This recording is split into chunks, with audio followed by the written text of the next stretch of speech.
Well, I would tell him omniscience is derived from two words.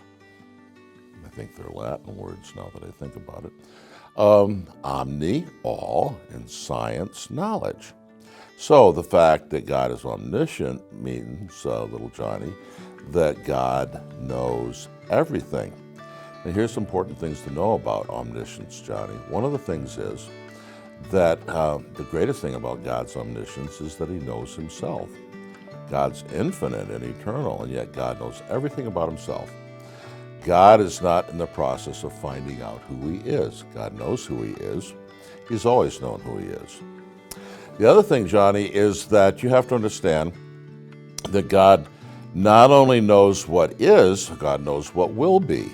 That's very important today, to know that God knows not only what has happened in the past, everything, what is happening right now, everything, but he knows what everything is going to happen in the future.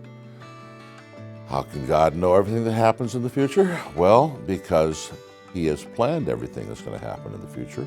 And knowing his own plan, he's certain about what's going to happen in the future.